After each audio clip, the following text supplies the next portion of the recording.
Hey, what's up, Siren fam? It's Adam Siren, and today we're going to be talking about how to make a virtual second microphone for beatboxing in Loopy Pro. So, if you like this video, make sure you hit like and subscribe, and let's get into it. All right, so we're going to be doing this video right here in my testing environment. So, this is my foot controller. This is one of my Retro Loop Pros, but I have it set up on a table with my iPad here.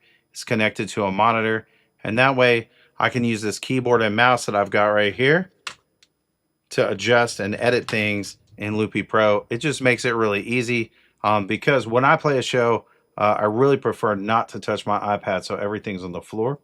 And it also just makes it a lot easier to access all the features. So if you're new to Loopy Pro, you should definitely try this out. So here we go. All right, guys, I'm going to teach you how to do this virtual microphone situation for beatboxing. First and foremost, you're going to load up your Loopy template. You're going to click over here to the mixer.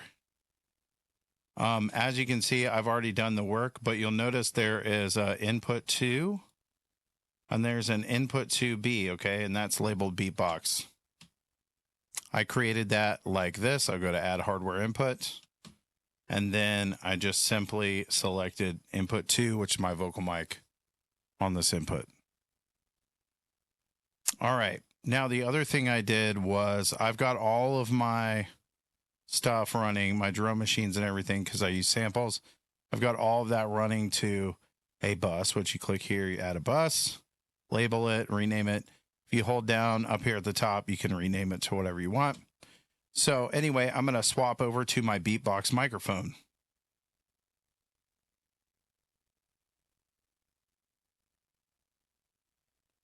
Okay, now I'm switched over to my beatbox microphone. So you can immediately hear that there's a difference in that. Now, one of the things that I do on my thing, first of all, is I add a plugin. This is the downward expansion noise gate. All right. This noise threshold, obviously, you're going to adjust that to your crowd noise, because the worst thing about beatboxing is when there's someone in the crowd that's going nuts.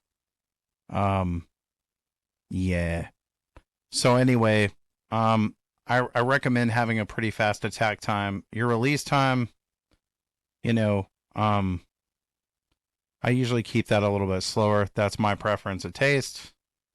Play around with it, set your preset. Okay, so once you do that, okay, I only do beatbox loops on my first track. I have it going to none of the output channels, okay? And that is it.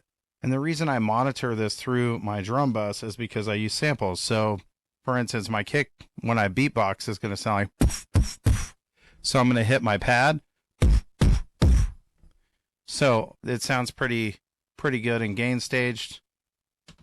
I've got a little squash on here. I could probably back this off just a little bit. Anyway, cool, great. Usually for compression, I'll bring it down till you start hearing it, and then I'll dial it back until it's a little more gentle. Of course, with compression and beatboxing, if you're, for your drum sounds, it can really sound big if you get your compression right. So there you go. All right, we got that saved. Okay, great. It's saved for beatbox. Actually, I'm going to go ahead and update that. Okay, now the trick is this. If you have both of these microphones going at the same time, you have phase issues. So what you want to do now that you have your level set, you want to turn that off, but you want to leave it unmuted. I highly recommend coming over here and adding yourself.